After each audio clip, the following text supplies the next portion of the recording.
Welcome to the second hour of Balance of Power. I'm David Weston. President Biden achieved his goal of getting the G7 to agree on language addressing China. But how much agreement does it really reflect? And where are there differences that could affect policy going forward? Welcome now, Harry Broadman. He's Berkeley Research Group Chair of Emerging and CFIUS Practices. So welcome, Harry. It's great to have you with us. What about it? Certainly President Biden got a communique that addresses China, which was his number one goal, right? Yeah, I think so. But let's put this in context. These are communiques, and the question is what do they lead in terms of executing differences in policies? We know, for instance, that some of the EU countries are more inclined to cozy up economically with China than, for instance, the U.S. is. So I think working out a communique is one thing. But what does this actually mean in practice, years and months down the road, I think is a whole other question. So to that point, Harry, it's a very powerful point. What is it that we would like to have? I mean, for example, I'll give you an example. We understand that Germany is more interrelated on trade, perhaps, with China, and really needs to do that business. They regard China as a way of making some money. It seems to be a true difference in our approaches. Is it possible to get Germany to change their ways? Well, I think it's going to be very difficult. I think everyone realizes that one can make money doing trade with China, but it's very difficult to do so. And there are costs to societies of doing that, and particularly the cost, I think, for most democracies. And don't forget, Mr. Biden has framed this as an autocracy versus democracy debate. The cost of democracies is that by doing business with the Chinese, we are, in essence, pumping up an autocratic regime that has lots of issues internal to China and lots of issues external to China in terms of its behavior, both in economics, in trade, and research and development and technology. Harry, what do you make of what I'm calling, at least, the difference of a carrot and a stick? We had with President Trump, and now apparently continuing with President Biden, some stick with China. That is to really take sanctions against them, to limit trade, to have various export controls, things like that. That's a stick. But it also appears now there's a carrot, which is we need to compete with them on one belt, one road. Do you think that it's possible to get that G7 group to come up with some cold, hard cash for things like infrastructure for the rest of the world? I must say I was taken aback a little bit by that proposal. I'm not sure that it's going to be easy to compete with China on that. They print money because they own the banks. These are state-owned banks. And frankly, I believe, and I've written about the fact that I think the Chinese One Belt, One Road initiative may well fall on its face under its own weight because there are lots of contradictions in terms of how the program is designed and it's implemented. And you can see in lots of countries where the Belt Road Initiative is underway, that there's a lot of resentment building up from recipient countries, including, for instance, in Africa. Lots of countries now have larger debt burdens as a result of the loans that China has made. So I think the question is, what is the best way that the democracies can deal with China? I think the One Belt, One Road, or any facsimile thereof, is important to be sure.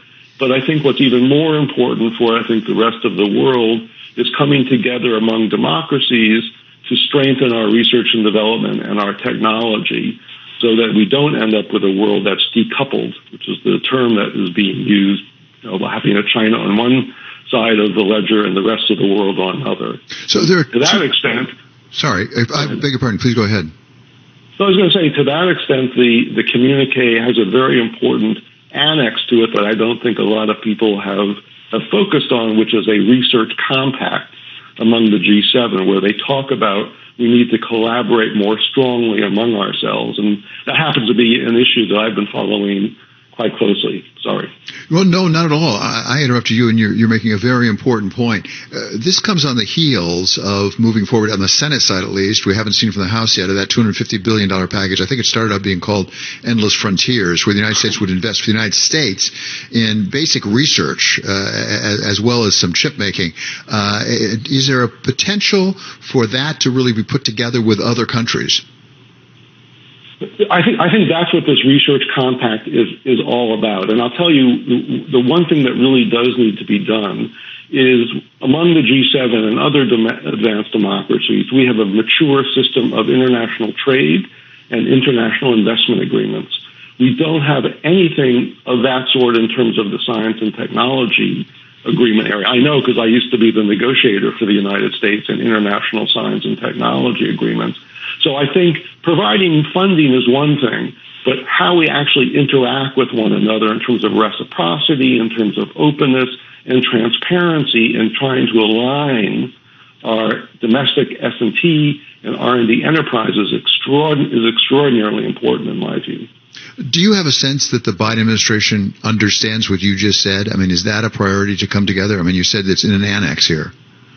Yeah, well, it's in an annex to a G7 communique, but I believe they understand, and I think, don't forget, this administration is still rather new, but I think they've appointed a head of the Office of Science and Technology Policy, made him a cabinet-level official. That's certainly a good symbol, but I think there are people in the administration who understand what the real competition with China is, and that it's not a question like Mr. Trump of doing this bilaterally. We've got to do this through a coalition. We've got to do this through collective efforts with the other advanced democracies of the world. And finally, just briefly here at the end, Harry, I want to go back to what you said about maybe One Belt, One Road falling on its own. I think you might be talking about wolf warrior diplomacy.